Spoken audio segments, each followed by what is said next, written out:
Mr. Bentley and I decided to go, as he put it, Beavis and Butthead. So I'm just going to put the hood up here. Go for cornholio. Yeah. Real quick. Word is I'm bringing home the bacon. Word is they don't see what it take to make it, but the word on the street side make it look easy. No flattering, cool, way too easy. Word on the street is. Welcome in to the first episode of 2026. We hope you all had a Merry Christmas, Happy Holidays. Hope your new year is off to a good start. Originally, this episode was supposed to be Dan Savette of Prep Baseball Report, Pennsylvania, New Jersey, and New York.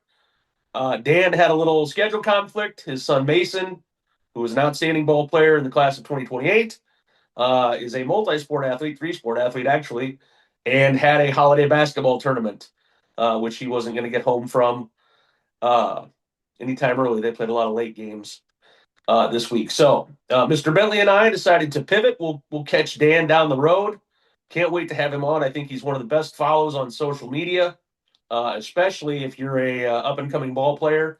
He puts a lot of good motivational content out there and kind of explains what it takes. So I'm looking forward to having him on. But Mr. Bentley and I decided to go, as he put it, Beavis and Butthead. So I'm just going to put the hood up here. Go for cornholio. Yeah. Real quick on Dan Savette, too. I never disagreed with one of his tweets. Never. Not once. Never Can't has he wait. put anything out there. I'm like, oh, man, you're off base. It's all good stuff. Looking forward to having him on in the future. Absolutely. Absolutely. So we decided instead to talk recruiting. And what we ended up doing is but drafting our favorite recruiting classes. Now, these aren't the highest rated classes. We're talking about kids from Illinois, mostly going to Illinois schools, because that's where they end up. If you're not familiar with the statistics, oh my gosh, I can't remember where we're counting, and I found that now, but it basically you're most likely to go to school within 5 hours of home, which in Illinois pretty much means you're likely to stay in Illinois, unless you live over on the border or something. So we've got a healthy helping of Illinois schools. I dipped outside the borders for a couple over in Northwest Indiana, and Mr. Bentley snuck over the border into Wisconsin. And North Carolina, Winston-Salem, I believe. yeah, he tried to get warm. I maintain that was a nod to Casey Huss. It was a nod, and it was a low-picked fruit, if you will, but we'll get to that in our fifth round discussion. So we did alternating draft, and Mr. Bentley was gracious enough to grant me the first pick. Your name's on the door. You get pick one. And I returned that graciousness by stealing the class he undoubtedly wanted to talk about the most. I did. I wanted so bad. Mostly because of Caden and the dungeon, but yeah, I don't think we want to show that text exchange on. No, we're not going to go screen. Not at this time. Still a family show most nights. Yeah. Oh, but anyway, so I went first, and I of course chose Illinois State. I chose the Redbirds, Dave. One, because as you mentioned, the two of the best players in Illinois are staying home and going to ISU, which for them is actually very close to home. They're within about an hour, even closer. It's not even just two of the best. You and I were talking a little earlier on text today. Literally, I think PBR has them ranked 10 and 20. We're talking about 10 and 18. 18. There you go. Even better. Sorry, RJ. We're talking about two of the truly best players in Illinois, and they both happen to be from our hometown-ish of Peoria area, the suburbs of Peoria. But it just kind of shows you. We've always thought Central Illinois was chock full of talent. Josh Cowton has sort of proved that. I think with his clients at K's down in Bloomington, it's just a fact at this point. Central Illinois has a potent amount of great baseball players. Wholeheartedly agree. And that's honest to goodness, that's the whole reason we started the Outlaws back in the day. Like I can remember sitting down at Tom Cunningham's dining room table with Tom and Jeff Sprout, Lance Eskew, Brett Kelly, Bob Schlemmer, and just, hey, look, these kids aren't getting seen enough. We need to change what we're doing here. We need to find a new way to get these kids out there because we knew they had good players. In fact, I could track, pardon me, how many schools had come through. And if you're not familiar, 2006, back when we started the Outlaws, that was a year that IBC finished like 40-2 and ranked top 40 in the country by Baseball America. And Limestone went on to finish third in the state and beat IBC. So technically, they probably should have been nationally ranked as well. Was it American Legion, Diggs? Were they still hanging tough in 05-ish? Oh, yeah, that was still very much American Legion. A potent place to play with good ballers and good Absolutely. teams. The only thing that had changed among American Legion was Limestone no longer took the kids from Dunlap and from Richwoods. What did they do? They spun off? Yeah, there was, if I remember right, and don't hold me to this because it's been 20 years now, but I believe Dunlap spun off. And then, of course, Mike Dunn had the Peoria Post 2 squad. Yeah. So, it was just time to do something different. But that's been our whole contention all along, is that there is some darn good baseball played here in Central Illinois. We'll talk about some more of it at our Redbird capital. Yeah. So my good friend Steve Holm went out and managed to keep two, as Dave alluded to, of the top 18 ball players here in Illinois. Leading the way is number 10 ranked Caden Shotzik out of Brimfield. Caden ranks 278 nationally according to PBR, which is crazy if you're not familiar with Caden's high school. He goes to Brimfield High School, which is so tiny that it has to co-op with neighboring Elmwood in most sports. Sometimes you see it referred to as Brimfield Elmwood. Sometimes you see it as Elmwood Brimfield. Just depends on which school is designated as the host. The irony for Brimfield is that there hasn't been a baseball player from Elmwood for like 5 years, maybe, something like that. Since we were playing in the Strawberry Festival? Yeah, exactly. So they get screwed. They get bumped up into 2A, even though they don't have any ball players from Elmwood. So they should technically, Caden Chotzik is a 1A ball player, ranked that high. Caden is just an absolutely freakish athlete. I don't know if you remember, he popped at that first PBR thing at the Dome that we went to. Yeah. Blew up, was like 85 across the diamond, 85 across the mountain. It was like, who's this kid? It was impressive. I got to meet him real briefly in Rantoul at the state games. Yeah. And I felt, I'm not, Lou Ferrigno, the Hulk strong, but I'm kind of tall. And he made me feel like the imp, a midget, man. He is a physical dude, big guy. Yeah, absolutely. And he's only going to get bigger. I mean, he's still got room to add 30 pounds of good weight, which I'm sure the strength conditioning staff at ISU will be happy to do. But what makes that scary is this kid's already hitting balls with an exit velo of 108 miles an hour. Yeah. Just insane. And throwing fastballs that are 93 miles an hour. I mean, this is I keep looking up at the Roy Hobbs thing you gave me, like over my shoulder. Like, could he be? Maybe. Maybe it's Caden. Maybe. He doesn't have any flaws. I don't even think he's that slow for being such a tank. Yeah, it runs like 7.1, something like that. So he's only going to get bigger and better. Yeah, just a real intriguing prospect there. The next one, as we referenced already, was R.J. Duncan, who's number 18 in the state and number, 367 nationally there. This kid, RJ's a friend of the pod. He's been on before. He goes to he attends East Peoria High School where I teach. RJ has been a dude since high school started. Just a two-way standout. As a sophomore, if I remember right, I think he hit like 452 with 20 extra base hits. Kept that going last year, and in addition to that, has won a combined 17 games on the mound over the last couple years. Struck out almost 200 hitters over the last 2 years.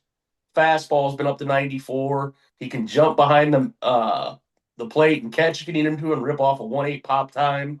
He's on the Mount Rushmore of East Peoria baseball players. He's got to be, and by that I'm referring to some real goats. Man, we talked about Brian Quinn, friend of the pod, Jake Smith, Northern Illinois recruiting coordinator, Mr. Kelch is probably on there. Yep. We're talking about some really good ball players, and I think RJ, even before this season has started, has already got a stonemason etching out his face on. Don't forget to put Joe Girardi on that list of ball players from East Peoria either. That's true. But didn't he play for Spalding? He went across the water. He went across the river and broke Dave Rogers' heart.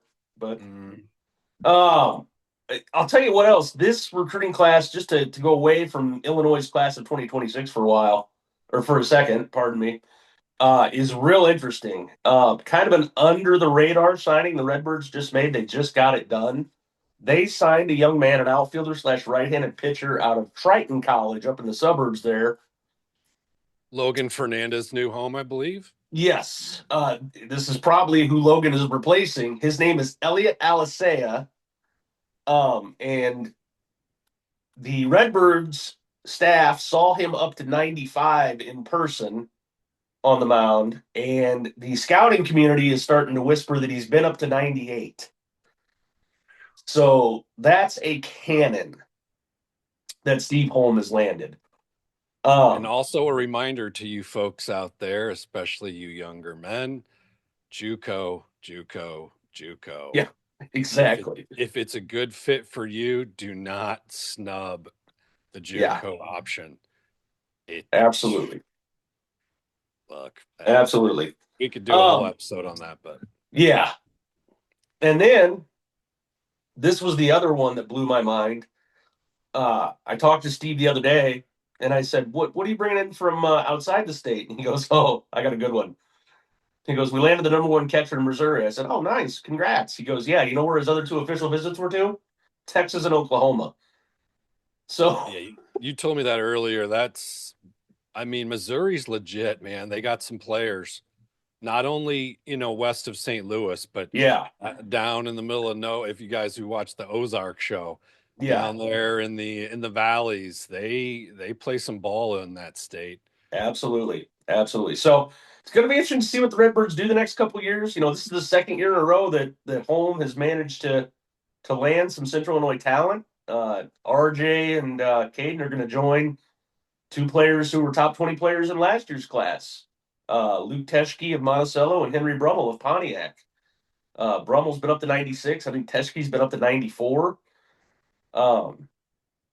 Brummel turned down high 6 figures to go to Indiana, went there as a freshman, and now bounced back via the portal. So the Redbirds are building, they're cooking something pretty interesting over there in Bloomington Normal. I really liked their squad. I really liked when we did this last year, we did an episode about our favorite recruiting classes. ISU was on there, and I think you took them too. Consistency, man. Keep putting the ball players out there. Keep picking the right people who are going to work hard, and the wins will show up. Yeah, absolutely. And that's the thing. And we were talking today via text, and I as I told our good friend Evan Farner, I said, Holm takes dudes that work and turns them into draft picks. Like, that's just what he does. So let's stay in Bloomington Normal there, buddy, and talk about your first round pick. Let's stay in. There's a couple schools there in Bloomington. As we outlined, prefaced, We drafted our favorite classes not by just straight, the PBR ranked average is higher Right. at Or the division they play at or whatever. Right. So I took Illinois Wesleyan D3 for a lot of reasons. One, I'm a big fan of Coach Keller. Number two, I have gotten to know Ryan Keener, one of my favorites of their 26 class recruits. And I think he's not only a great ball player, but a great individual human being. He is a one-of-one human being. He's 100%. just so solid. So those are big reasons that we chose. And I just liked, as a person who played D3 a million years ago, I liked the top of their 3 or 4 guys that I really stood out to me when, I'm just watching Twitter, seeing who they commit. And I'll start with Peter Soloway. We had a couple of his teammates on from Wheaton St. Francis. Peter's a right-handed pitcher. He sits 84 to 86, 54 Ks in 48 innings, 1.68 ERA. He pitched against Bennett in the playoffs, who ended up getting second place, and I believe 3A. And he went 3 innings. I think Bennett's 4A. Are they 4? Okay, sorry I'm about pretty that. sure. So he goes against Bennett in the playoffs, gets a chance, under the big lights, the spotlights, because Holloway wasn't Wheaton St. Francis #1 last year, in my opinion, although talent-wise, certainly right up there. But 3 innings pitched, doesn't give up a hit in the playoffs. Now, they lost that game, but this kid is talented. I'm pretty sure that velo's gone up, too. I think it's going up. I'm pretty sure I'm pretty sure the video I pulled of him working, I think it was at BSF up there in the suburbs. If it's not, I apologize to whoever his throwing coach is up there, but pretty sure it was BSF. But I'm pretty sure I saw a 90 get popped up there. Yeah, he's a skinnier dude, so he's got way more room to add muscle. I mean, he's not bone rail thin, but no, but like we've talked about so many times, once you get 19, 18, 17, you just start putting on strength, and if you're lifting on top of it, your velo is going to go up. And this is coming from a person who avoided the weight room in college from pure laziness, and my velo still went up. So it is what it is. So let me get to my guy, Ryan Keener, next, who is ranked number 248th in the state by Mr. Lacascio and company. He's a utility knife from Manuka, and they won, I believe, about 34 or 35 games last year. Yep. So his playing time was not what it's going to be this spring, but I followed his squad, the Illinois Premier, this summer. He batted leadoff, and listen to these numbers: 350, 8 extra base hits in 80 at bats. He runs a 6.7. He's 87 across the diamond. That's from short. He can play short, third, second, outfield, anywhere. He's a member of Manuka's state champion weightlifting team. I was going to say that's my favorite part about this. You go to his Twitter profile. His Twitter profile. There is not a picture of him playing baseball. There are a video of him playing baseball. There's like 30 videos of him powerlifting. And the kid's like 5'7", 170 pounds. Like 5'7", 5'8", and he's just ripped and just strong. Yeah. He's going to attack that weight room for Coach Keller. Absolutely. Just a great pickup for Coach Keller. I had just kind of helped Ryan along the way with just some advice here and there as he went through the recruiting process. And he was elated to be a Titan, and I'm elated for him. Just like we said before, a really good person and a good young man with the priorities in the right order, which is pretty rare to see at that young age.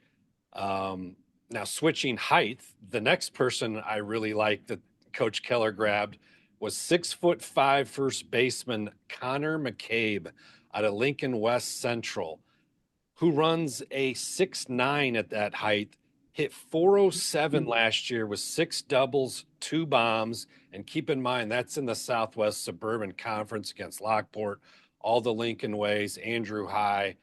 this is a big dude. He can play. And, Keller's in his second year there. He won the conference last year. He's the CCIW Coach of the Year. He is doing what he's done for a long time, which is get good ball players. I mean, this is a guy, and correct me if I'm wrong, Diggle, you probably have a better curriculum vitae for Coach Keller, but former Illinois State pitching coach, played at Lakeland, played at Niagara, all conference. His senior year, this guy knows ball, and he is picking kids who can play. He also the son of a Hall of Fame coach. Oh, I didn't know that. Okay. Yeah. Good deal. His dad, Rodney, was a heck of a basketball coach. Okay. And I know he's from that little town, Colfax, right? Colfax, over in my neck of the woods, baby. Former home of the Octavia Rockets, I believe. If we want to get real weird. One more quick shout out for that class, and I know I'm not naming everybody, so I apologize to those. Yeah, and just to be clear, folks, we're highlighting the players we like in that class. We may not mention everybody. We might not have it. We don't have that kind of time. All right. Yeah. I'm fighting a losing battle against NyQuil right now. Kyle Christensen, right-handed pitcher out of Joliet Catholic. He's high 80s. Great investment in an arm with high ceiling there. So Kyle Christensen, another great grab for Coach Kyle. Kyle's one of my kids from that Rhino K's squad. Has had a real crappy run of luck with not even like overuse arm injuries or anything like that, just some freakish stuff that you look at it and go, man, I am so sorry you chalk up to bad luck. But to his credit, he's kept working. He's kept, playing. And I really think, I told Keller when Kyle committed, that's a gem right there. You're gonna like having that. Yep. So, all right, on to the second round. I took the Flames of the University of Illinois at Chicago. This is a case study, Mr. Bentley, in I think what recruiting is going to look like now with the transfer portal and NIL and all that. The Flames loaded up. They have 7 members of the top 100 in Illinois. I saw that.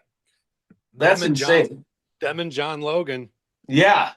It's crazy. We have to talk, and we will talk about both. Don't worry. Yeah, absolutely. But one of the biggest ones, and this is something I've talked a lot about with Trey Hannum.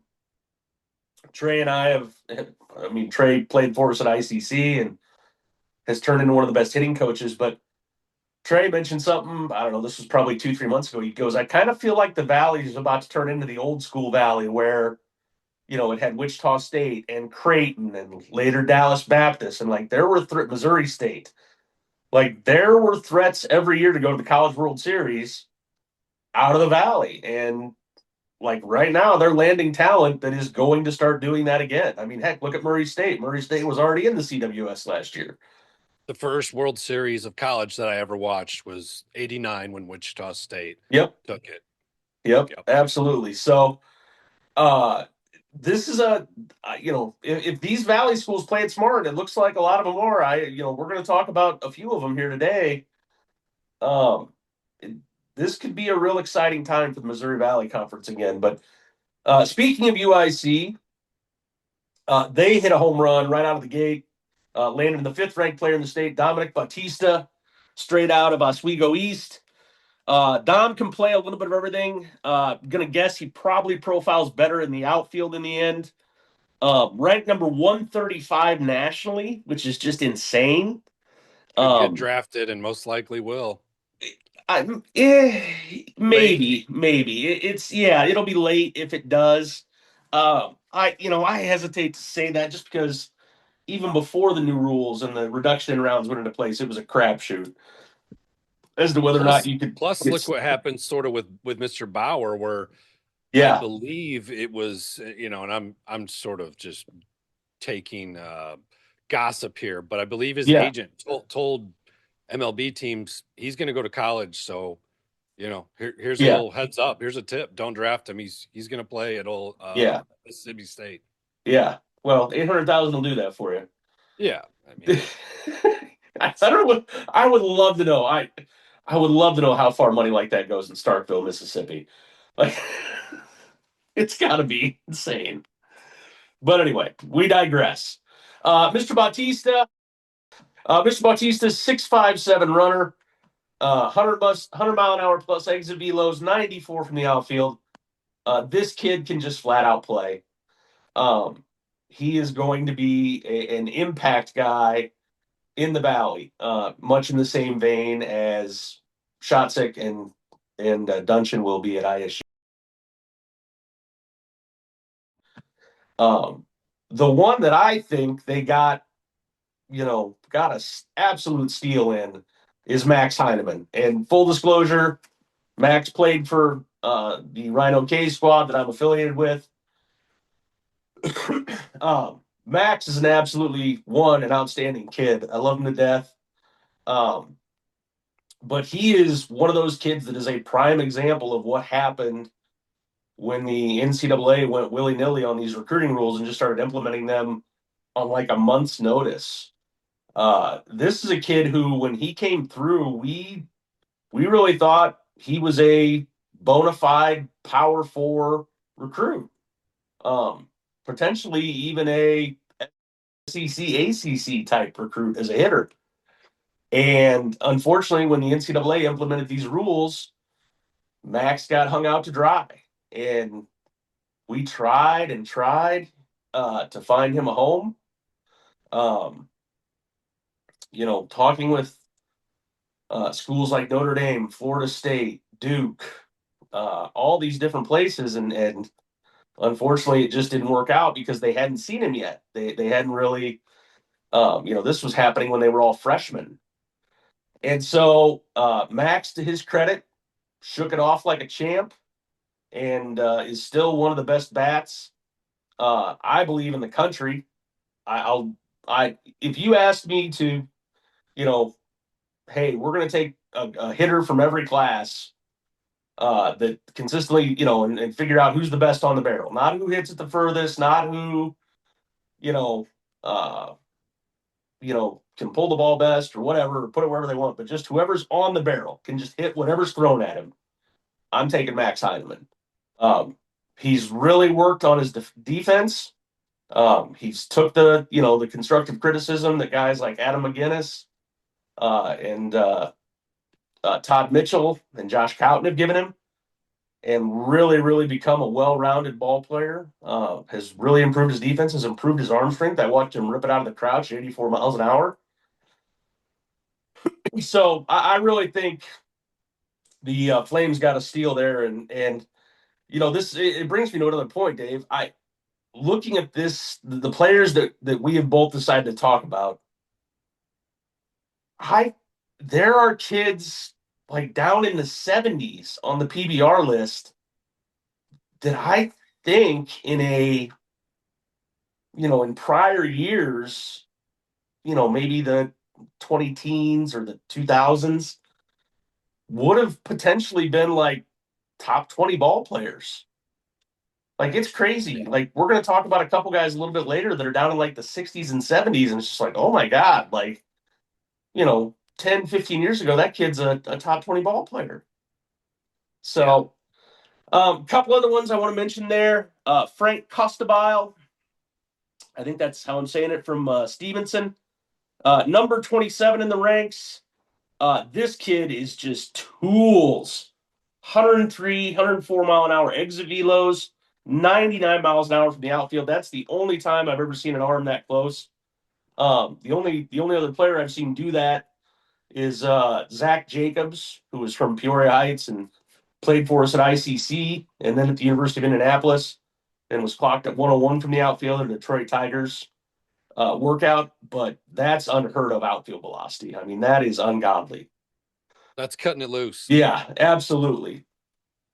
And then last but not least, from St. Charles East, up in your neck of the way, is James Feigelson. 6'7" runner, 93 across the diamond. Really like the way he moves, can pick it. I think that's going to be a nice infield anchor for them for the next couple of years too. So I saw him play at King County Cougars Field yep, versus their rival, St. Charles North, and he was as advertised. I've heard PBR say, top 3 gloves in the state. I don't know if I can argue with that. yeah, He is good in every regard of that position, and I got to say, UIC, that's a hell of a class. And again, we haven't named everybody. We don't have time. yeah, But just the guys we've talked about, wow. yeah. Yeah, congrats to Coach Mack, and Coach Mack deserves it. He busts his butt, man. One of the all-time greats.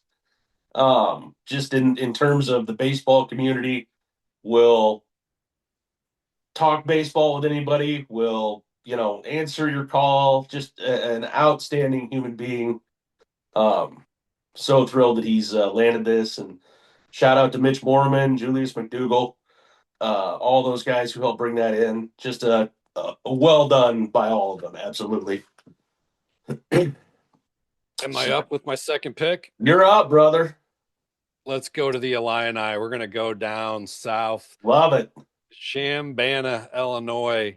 Coach Hartleb, John A. alum, SIU alum, grad assistant for the great Itch Jones way back in the day. Follows Mr. Itch up north to Champaign, takes over in, I believe, 06. Has been there ever since, doing damage. Illini were 30-24 last year, had 2 draft picks, both pitchers, I believe. This 26 class, I got to give credit also to Adam Christ, the recruiting coordinator, Yep. who 3 of Illinois' top 50 players, and much more. But I'm going to talk about those 3. Also, to their staff, they add Dylan Napoleon, who is a family member of the other Illinois baseball family syndicate out of New Trier. We haven't seen any turf wars between the Milano family and the Napoleons in quite some time, but those 2 families alone, at least up here in the north, are certainly, to make a Game of Thrones reference, they're basically like the Lannisters and the Starks. They have. If I'd watched the show ever, I'd understand that. No, I keep wanting to do it, and then you told me you didn't watch. I'm like, jeez, going into a dead end here. But you know what? It's almost become a point of pride right now. Like, yeah, at this point, no, you got to stick with your guns. Yeah. Back to the Illini. We'll save TV series for our side sister podcast, which should come out next year. We really need to do that, by the way. Yeah, we do. I got to start with Joey Ireland out of Mount Carmel, and he's not going to be the only Mount Carmel guy that the Illini grabbed. Joey's a shortstop. He hit 405. I got to see him play against Pravi at Pravi. By the way, Pravi Stadium is one of the coolest. Absolutely. Yeah. It's got an old feel that the Tucked campus back there in the pines, and Providence has a very 70s Catholic high school feel in a good way. I just love that ballpark too. Yeah. So Joey hits 405. He's on base 516, 3 bombs, 35 ribeyes, 10 doubles, 10 steals. He's got a plus glove. Look, I can't tell you if these guys are going to get playing time, but my God, Ireland is a ball. And at some point in his tenure at Illinois, he is going to be a good one, I believe. And so is his teammate, first baseman Anthony Chavez, 6'3", 215. I've had chats with his dad, really like him. I believe his name is also Anthony. And it is. And Chavez is Javi as they call him. He's got power upon power. He hit 6 bombs as a junior, 8 doubles. His exit velos at a PBR event were clocked at 107. Yeah. He had 30 RBIs in the spring. The glove is just fine. He runs a 6.88. I mean, I don't know. I'm trying to think of, because we talked about him a year ago. Yeah. We knew the bat was nice. We didn't know much else. And, I think at that point he was probably running about a 7. Well, he's lowered that. His defense, in some of the video I've watched, looks good. Yeah. I could see him in the outfield at some point. I could see him playing left. I could see him playing right. We'll see. But the dude just hits from the left side. Yeah. Probably since we started doing this, Xavi's got what I would call a top 3 swing that I just like to see. I don't know who my other 2 are, but left-handers always do things prettier anyway. Prettier jump shot, prettier swing. I don't know what it is. Sometimes, I watched. But I would agree. It's a swing that is controlled violence. Yes, I watched him get jammed and do that Derek Jeter thing to left center a few times, off the wall doubles. The kid's a player. And the other one I want to talk about is Blake Hoffer out of Glenbrook South. Southpaw, 6'5", throws 90, 51 Ks in 30 innings. His build and everything about him has the makeup of a future draft pick. I think that, like any young man, he's going to have to sharpen some things up. But, man, talk about the raw tools of what MLB ball clubs salivate for. 6'5" southpaw that's already at 90 and plenty of room to add muscle. That's a pretty strong start for Illinois' class there. Absolutely. And just to go back on what you were talking about for a second with Xavi, the Dan Hartleb and Adam Crisp really value positional versatility. There's so many kids. The first one that pops to mind is Cam McDonald. Cam showed up in Champaign as a shortstop, had a great freshman year, moved to third, was still really good, then got asked to move to center, was still really good. So if you can be positionally versatile, Hartland's going to find a way to put you in the lineup, and that's usually what helps him be successful, is putting the 9 best bats in the lineup. And one thing I didn't mention is his arm. I think he's clocked at 82 in the infield. Look, because we're talking about kids throwing 99 from the outfield, 82 sounds like 82 is fine. 82 is fine. Look, well, and like you said, that's undoubtedly going to go up just on absolutely on maturity alone. Yep. So, absolutely. Well, we moved to round 3, sir. Back to you, sir. Round 3, I ventured outside the borders of the land of Lincoln for the first time. Had to be done.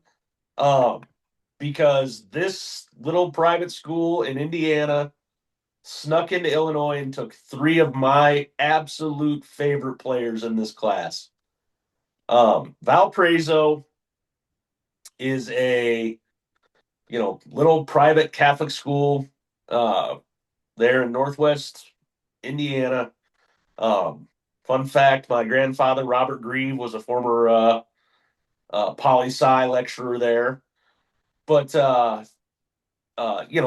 Crusader, or pardon me, they're the Beacons now, I believe. The Beacons, have struggled a little bit recently on the field, especially with the transition to the Valley. I think their hoops program kind of precipitated that move, and some of the other sports were left maybe a little bit behind, and even the hoops program has kind of struggled. But I think they're going to be primed for some really big things. Because, like I said, they snuck in here and grabbed a trio of really good ones. First one I want to talk about is Alec Novotny, straight out of Ottawa Marquette. Number 61 in Illinois, according to PBR. This kid has some of the sickest breaking stuff I've ever seen.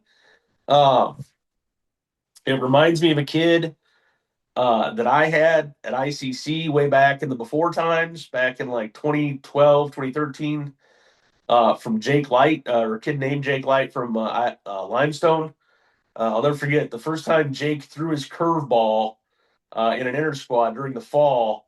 Brock Adcock, one of our returning sophomores, who eventually ended up at Eastern Kentucky, jumped out of his chair and knocked his hat off and just couldn't believe what he'd seen with the spin. and Alec has that kind of spin. Curveball spins at 26.08. Slider spins at 26.28. He's been up to 90 on the bump. He's an absolute bulldog on the mound. Just competes. Led his school to back-to-back 1A state titles. He's a killer. That's the bottom line. He's a killer, and that travels. Like, I don't care where. Like, I'd put that kid right now with that breaking stuff and potentially any conference in America and be confident that he'd compete. So yeah, big pickup there. The other big pickup is a two-way guy. A young man by the name of Andrew Dawson, straight out of Tremont. Another small school pickup there, number 74 in the state. This kid, I've known him since he was 14. And even at 14, you could see this coming. I think he was he showed up at age 14 at a Rhino Case tryout and was like 84 off the mound and like 86 across the diamond. And I remember pulling him aside after the tryout and being like, hey, man, like, your career is going to be about how far you want to go. Like, not whether or not you can get there, but whether or not you put in the work to get there. Like, you have the talent. Ridiculous exit velos, upper 90s, 7 flat runner, 91, probably profiles best as a third baseman. Haven't seen him play a whole lot of outfield, but I'm fully confident he can do it because he's enough of an athlete and a grinder. 92 off the bump. Breaking stuff. Slider's better than the curveball. But the change has potential to be a real plus pitch. So really excited for Andrew. Again, just an absolute steal, and I know he's a great student. And then the last one I'm going to talk about from Valpo is my absolute favorite player in this class, Drew Stevens out of Normal Community. Drew, and we've already talked. It blows my mind how much talent is at Normal Community right now, because that's where Max Heineman, we already talked about at UIC, is from. So these two have played with each other for years now on the same travel team. So shout out to Todd Mitchell for always keeping a catcher in the chamber. But Drew is he can just mash baseballs. Don't know if he's going to be a catcher full time. I could see him being a guy who comes in and catches one game on the weekend in the midweek at the start, maybe gets a spot start at first base. Definitely could be in the conversation for designated hitter, but good Lord, when he barrels a baseball, you better say the rosary because it's coming fast. So I'm so happy for Drew. Was so happy when he committed to Valpo. Just a great kid who's busted his ass to get here, and excited to see where it takes him. So it's a strong class. Yeah. And I got, just real quick, I know we're slowing up here a little bit, but I got to see Dawson play this summer, and he popped one down at Lewis University, which has a deep left field. Yes. In the corner and in the power alley. Speaking of great stadiums, I love that place. It's very nice. And it's also got that super high fence and right. Yes. It's short. It's like 295 or something. Yeah. It's like almost like a reverse Fenway. Dawson hit one. I argued with Brian Quinn, who I sat next to, but we both agreed it was at least 365. I thought it was closer to like 370, and it hit the wall. This thing would have been gone at Wrigley. Yeah. There's a lot of places it would have been gone. Fenway Park. Name one. Yellowstone. Yeah.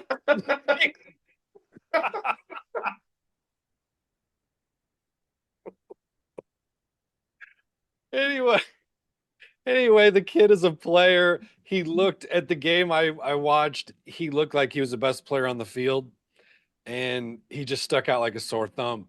And then and these were some really good players. Jarrett Quinn was on that field, and Dawson, to me, he looked like a D1 guy, and he's a D1 guy. Yep, so. Absolutely. All right, boss, who you taking there in the third? With my third pick in the head of the class draft, I went with John A. Logan, The Vols down in Carterville, Illinois, very near to Carbondale, which holds a special place in my heart in the Deep South. John A. Logan entered what I'd like to call a nuclear arms race with the 2026 class. Last year, they were 49-10 under coach Sir Prentant, and I hope I'm saying that right because that's a tough one. Super not. Damn it, now you got me saying it long. We just call him Soup. Okay, Coach Soup. Coach Soup has been doing a hell of a job. He's a guy who played at Western Illinois, Yes. Macomb. He's a 2-time GRAC Coach of the Year. Dude has a 75% winning percentage since. Also, let me stop. Right, don't get me wrong. That's impressive. It's not the GRAC, it's the GRAC. All right, the GRAC. You got the GRAC, and then we go MWAC in Central Illinois. I had my accent misplaced. Wrong syllable. But also, speaking of that staff, let's give a quick shout out to Mr. Robert Wicks, former Tremont head skipper, Yes, who's an assistant down there at John A. And Shocker, number 36 ranked in the state of Illinois, Chase Rhodes out of Tremont, the big righty, 6'4", who touches 93, has committed a little bit late in the game, but he committed nonetheless, and he will be a Vol. He is one of two guys I'm going to talk about, and then I'll shout out a few more, but the arms race that they got in this class is ridiculous. And Rhodes had 77 Ks in 41 innings, 1.96 ERA.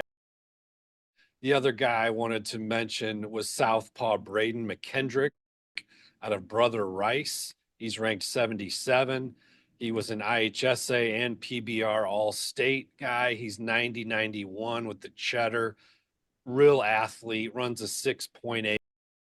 And then again, just a few more shout outs to the arms. They got Jack Giannikos out of Maine South, Grant Umbright, righty out of Naper Thrill Central, and another righty, Luke Blackwell out of Valmeyer. They were getting some arms. I don't think they needed them, but they got more. They are becoming a dynasty down there. Okay, so number one, finally remembered how to pronounce Soup's last name, Supernan. Third and last, the Rhodes kid, full disclosure again, played for me with Rhino K's. Absolute gem of a kid. He's 6'6" now, by the way, so guess what's that going to do? But I'll be honest, I'll tell every Division I coach they missed. Like, sorry, guys, you should have been in on this. Not only is he 6'6" and been up to 93, he's also rocking a 3.9 GPA. Yep. Like, what are we doing here? Like, I'm not going to name names, but there's some private schools that probably should have been in on that because they wouldn't have had to give him much baseball money. So. And what about Tremont, man? That's 2 D1s. You've got Meeker going D2 to Heartland. Yep. You had Blaine Williams, who was committed to Illinois and decided to go to the Marines. And went and became, and he's protecting our country, and tip of the cap to him and his family. I mean, what are they putting in the corn out there? That's always been a place for ball players, man. Even going back to when I started at the Journal-Star, guys like Rob Wicks, Adam James, Drew Garrick. I mean, Blake Ullman, it's always been a thing out there. It's a credit to Jim Workman. Jim Workman was the head coach out there forever, and the fruits of his labor continue to bear fruit. So, yeah, great pick there. John A has always been an arm farm. Back when they had guys like Trent Johnson out of Metamora, Matthias Dietz out of Sandburg. I'll never forget, we went down to Logan to open up, and we drew Dietz on the last day. Matthias Dietz ended up being a second-round pick out of Logan, and we knew we were going to get him. And so we literally, I can't remember if Bear halved the distance of the pitching machine or a quarter of the distance off it, but like we moved the machine up and cranked it all the way up, and we got it. We jumped him. We ambushed him, in the first inning. And unfortunately, there was a wind howling down there. You know how it goes down there. Like the wind will blow. There's nothing to stop it. It's flat as a. There's not over there on the east side of the Yeah. state. And, we hit a couple balls to the track. And he went away from the fastball and started going to a slider, which was absolutely filthy. But it was hilarious. Our guys were coming back, going to the dugout, going, "It's light. He ain't 94. That's light." And I poked my head out, and one of the Rangers, there were a bunch of different MLB organizations there that day, but the Rangers guy, who I knew well, his nephew had played for us at ICC. I said, "Mike, what is he?" He goes, 96. I was like, "Oh, yeah, that's light." I'm just going to keep that to myself. But yeah, tip for pitches out there: move the pitching machine closer. Yeah, Chuck it at 112. Yeah. But shout out! I love the guys at John A. Have loved it. They were some of the first guys I met. When I started doing this, Jerry Halstead and guys like that. It's a great place. They're good dudes. They do things right. Just have a ton of respect for the guys at John A. Absolutely. Round 4. Round 4. We're moving on. Let's see here. I took the Flyers. Speaking of the Flyers, straight out of Lewis University. Fun fact: you were talking about watching a game at Lewis, and Tim knew what he was doing when he left Mike Vusko in charge, and retired after he had some health issues. The Flyers are on an absolute heater as of late in terms of talent development. Turned out a 12th round draft pick last year, and looks like they're loading up for more, man. Headliner of the class, Adam Kozak, Lockport, 6'5" runner, 99 exit velocities. That's a product of his bat speed, which is 78.6. Real tooled up.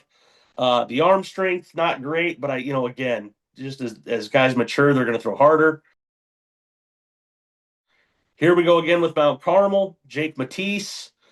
High spin rate guy, up to 88, but it's spinning almost 2,600 RPMs when it leaves his hand. Slider and the breaking, slider and the curveball, both spinning in the 2,400 range. Changeup could probably use a little work, but that's the only complaint there. They also stole a heck of a shortstop, Jalen Belize, from the Rhino organization. Jalen is incredibly mobile, smooth with it, can pick it, can throw it. He's going to be a nice infield anchor. And then the last one, the lowest ranked one, is actually another one of my favorites in this class. And this is the example I was alluding to when I talked about how, some of these guys in the past would have been top 20 players in the state. Daniel Coyle, the third baseman of St. Lawrence, at one point he was right there with Heineman in terms of rankings. Him and Addison Latko, who's just behind him in the rankings and headed to Illinois. And I don't think Danny Coyle's done anything to deserve being dropped. And that's not a shot at Drew Locascio. That's a tip of the cap to how talented this class is. It's insane. The number that stood out to me with Daniel Coyle was his blast metrics, where they measure when you're on the barrel, when you hit the sweet spot. 89% of his swings were on the sweet spot, on the barrel. 95 mile an hour off the bat, 88 across the diamond. Has elite metrics with regards to the swing. Just to break it down for you folks, once again, shout out to Trey Hannum. Trey, we were talking about, hey, I always bounce. I'm very fortunate. If I have a pitching question, I go to Cowton. If I got a hitting question, I go to Trey. And we were talking about, hey, what does hand speed versus bat speed mean? And basically if you want to find out how efficient your swing is, you take your bat speed and divide it by your hand speed. And if that number is lower than 3, we've got some issues to clean up. You want it to be 3 or better. And Daniel meets that with ease. I think it was like 3.11 when I ran on the calculator, because there's no way in hell I'm doing math in my head. But he is going to be, if you told me he was the best player in this class, the best player to come out of this class at Lewis when it was all said and done, it wouldn't surprise me in the least. I think he's got a really bright future. First, I'll do a little intro here because for my fourth pick, I went north, way north of the wall, outside of Illinois to a town called Kenosha, Wisconsin, which is, let's be honest, that's not very north of the wall. Some would say it's been an hour annexed. North of Chicago. Some would say it's been annexed to Illinois in a deal off the table. But yeah, it is technically north and is technically in Wisconsin. But boy, it's a good spot to recruit because you can get all those north high schools. Maine South comes to mind. We'll talk about in a second. Libertyville, McHenry, all pretty darn close. And you can go even further. It's a great spot to recruit. Well, and this is another, I tell people this all the time. The University of Wisconsin state system is beautiful in terms of the cost, in terms of the education, in terms of the athletics. Like if you are, that's, down here we had all our state schools are D1, and then we get a lot of privates in D3. And that's not to knock the privates. Don't get me wrong. We love Augie, we love Wesleyan, Milliken, North Central. We can go on and on. But if you're on a budget and looks like you're going to play D3 ball, go to Wisconsin because that's where it's at. And same thing in D2. Like Parkside's the same way. So yeah, Wisconsin Parkside is my fourth pick. Their mascot is the Ranger Bear, which is awesome.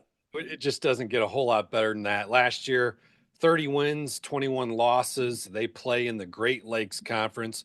For those of you who don't know, that would be like Grand Valley, Purdue Northwest.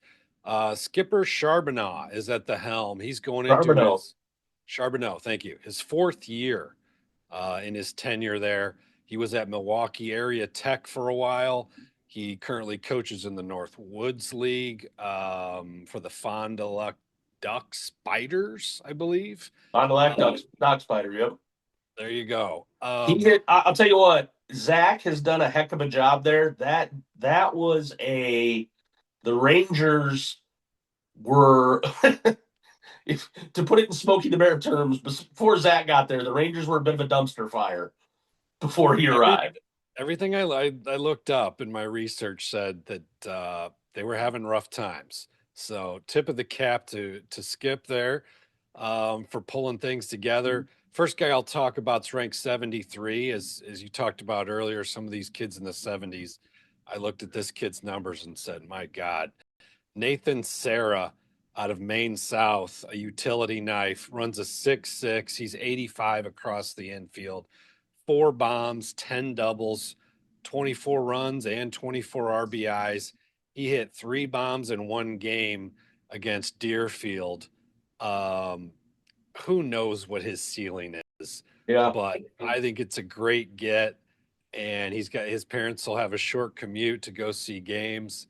The next guy I'll talk about is the St. Lawrence teammate I had mentioned earlier, Danny Donovan. Ranked 187, an unsung hero on the state champ Vikings team.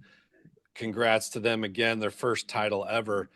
He hit 365 batting ninth, 441 on base, 21 steals, 8 doubles, 33 runs, 33 ribeyes.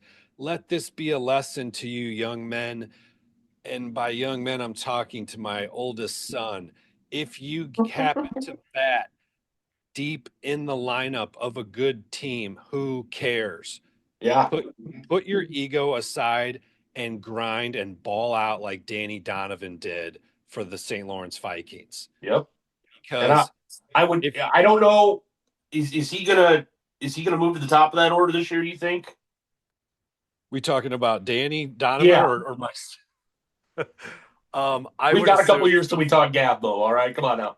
We don't want to put you into undue pressure. By the way, I just noticed the Allison Chains Rooster T-shirt. That is, we come to snub the Rooster. This was Santa Claus's gift to me. Thank you, Santa. Danny will move up. He was in a slide underclassman as a junior on a state champion team, which was absolutely loaded, and absolutely he's got to move up in the order. And you know what, though? And look, I don't know Mr. Donovan, but I do know he batted ninth in 90% of the games. And by the numbers, he didn't give a shit. He Yeah. just went out and killed it and had some huge hits for that team in the playoffs. Huge hits. The last guy I'll talk about from that class that I like is Sam Webb out of Pravi, who was the backup catcher from Big Enzo in Felice. I'm going to call him Sammy the Webb. I just like the sound of it. Big dude, 6'1", 205, 100-mile-an-hour exit velos. Again, he didn't get a ton of playing time, had about 50 ABs, but he had 4 doubles in that time. I believe 12 RBIs. He's going to get plenty of ABs this year. I think he's going to pop this year. He's solid defensively. He's a great investment for Parkside. Yeah, absolutely. Absolutely. All right, let's bring it on home, boss. I kick it back to you for the final round. Round 5. And in kind of the same vein as Parkside, my choice here, Purdue Northwest, was kind of a dumpster fire for a long time. Purdue Northwest, I'll be honest that, again, this is one of those things where the lowest rated player in the class, to me, is probably the most intriguing. Young man by the name of Antonio Brown Jr., straight out of Homewood Flossmoor, ranked 234, but he's already been up to 91. You know, I got to imagine that's going to go up as we get older. So I really think he might have the highest ceiling in the class. Hayden Foster, straight out of Caneland, with our previous guest, Mr. Baxley, Cannon Baxley. He's been up to 88. Spins a slider at 25.55, curveball at 24.61, very similar to Alec Novotny. Couple of Lockport kids on there, Jack Schick or Sheik and Martin Canane, both very similar players, both up to 88. Sheik's got a little bit better breaking, or changeup. Canane's got a little bit of curveball. But the headliner for me in this class is a kid, Johnny Andretich out of Plainfield North, number 124 in the state. Johnny Baseball. Yeah, I saw him live. Love the way he plays. Hair on fire. Reminds me of Keener. Hair on fire. Yeah. Just gets it done. It's impossible to watch that kid play and not be fired up. Just so much fun. So I have nothing but high hopes for Johnny Andretich, and very impressive haul there by Purdue Northwest. I think they have 7 players coming from Illinois total. So really nice job there.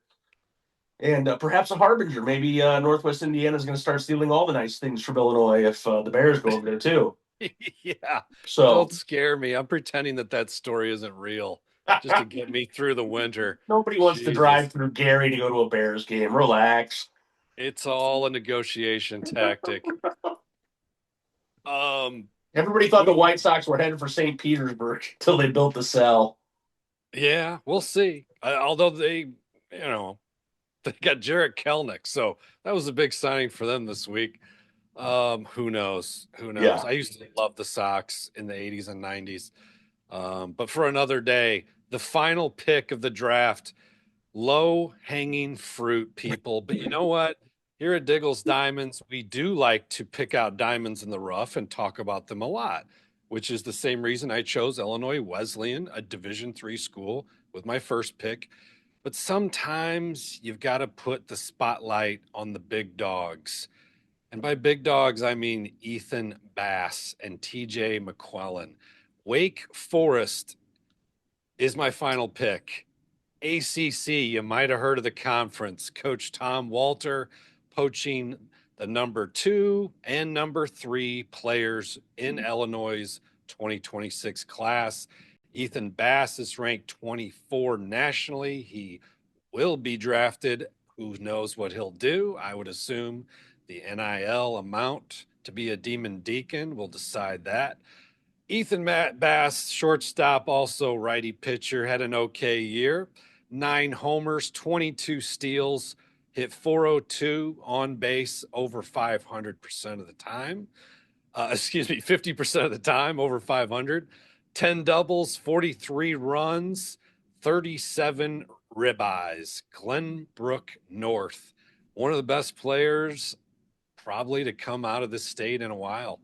But we've had a lot of good ones. What are your thoughts on Mr. Bass, Diggs? Those two, it's really interesting. Again, and I go back to this. This is a class that I've been really focused on because this class of 2026, that was when we started the Rhino Caves program and brought them through. And so all these names, I feel like I've known forever. And man, these two have just, it's like you watch the bats on both, and it's a different.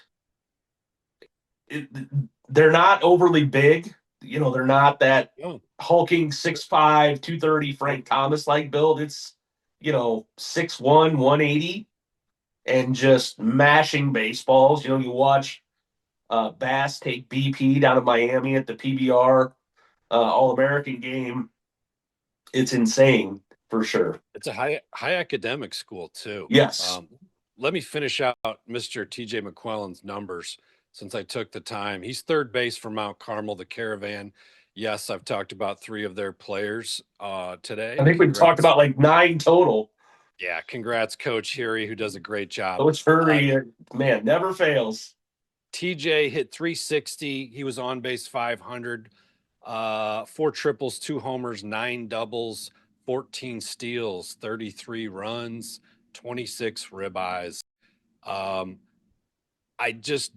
These kind of players, again, we don't talk about them usually because, we highlight Illinois amateur baseball, but we kind of assume that a lot of our audience knows who Landon Tomey is and knows who Jack Bauer is. And we do talk about him, but we don't dig too deep.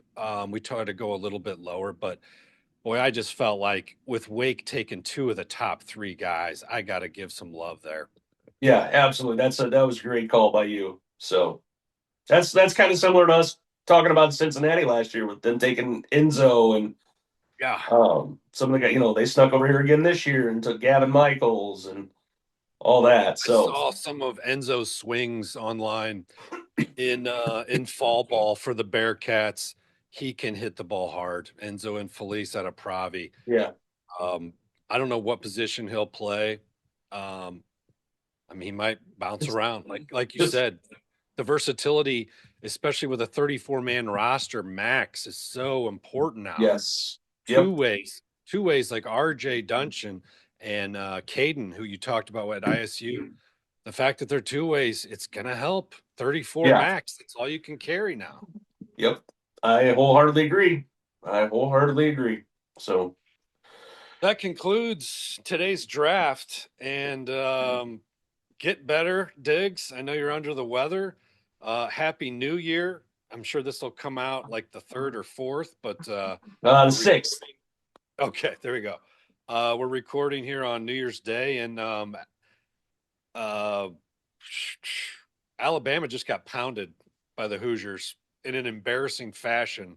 Yeah. Switching to football, which we rarely do. But did you see the breaking news, by the way, in baseball? I saw that Houston Astros got the Japanese pitcher who I was told the Cubs had the best chance of getting. Is that what you're referring to? We let Aaron Salzman get our hopes up on that one, but no, that was not what I was referring to.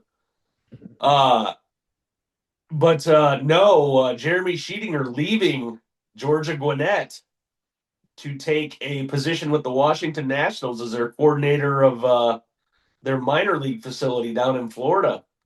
So right here before the NAIA season gets going, one of the biggest powerhouses in NAIA, and just one of those one-of-one human beings. Sheets, congrats to him for taking the job with the Nationals, and I hope it leads to him moving up the ranks there. So going to be some movement. Heck, there's still coaches moving around here. ISU just lost a guy. David Pearson took the job with Iowa. So it's getting to be, you're seeing a lot more mid-year coaching moves. And brings us to a point that I will hammer home. Diggs used to do this a little bit on the side, giving advice. Gentlemen, when you get a text from a coach that you perhaps don't have really a lot of love for the program, don't intend to visit, respond. You never know when that coach will be your coach or a coach at a place you want to transfer to after JUCO, or after, maybe you don't like where you're at. Do not blow these coaches off. Just be upfront if you're not a fan and say, Coach, I'm focused on a few other schools. Thank you, though, for your interest in me. Good luck to you. Be professional, be adults, be mature. I know it's easier to do nothing and blow them off. Don't do it. It's a carousel. These coaches jump here and there. Be smart out there. It's like, hey, coach, I've already got my decision narrowed down. I really appreciate it. I'm not looking at any new schools at this time. Thanks for reaching out, though. That's how you do that. Like, you don't even have to do it on the phone anymore like we No. have to do back in the day, you know, and we could get into this where if you do take a visit physically, Yeah. you should pick up the phone and tell that coach, I'm not coming there. I'm going here. Best of luck to you. It's the right thing to do. But guys, it ain't that hard to send a 12-word text message. You guys are getting off easy with the text messages. Just, it's not that hard. It really, and words spreads. Every baseball, every college coach, doesn't matter the sport, baseball, football, volleyball, women's bat, whatever. Everybody hears no way more than they hear yes. We're all starting with lists of 100, 200, 300 kids we want to look at. Yeah. We're going to hear no way more than we hear yes. But just if you're not interested, tell us. It's fine. Coaches will talk to each other too. Yes. And if one coach hears, oh, you know, I don't think this kid's interested, but man, was he an upfront, mature kid? Yeah. You know what? Then they tell somebody else. Next thing you know, you got to just look to the future. I know when you're young, it's so easy to look at the present and say, I'm not going in there. I'm not going there anyway. Who cares? I get it. I've been there. I was there. I probably was that kid, but don't do it. Learn from don't be that guy. Well, Mr. Bentley, always a pleasure, sir. We will return next week. Same bat time, same bat channel. Outstanding. Feel better, Diggs. Appreciate it. Happy New Year. Happy New Year to you, my friend.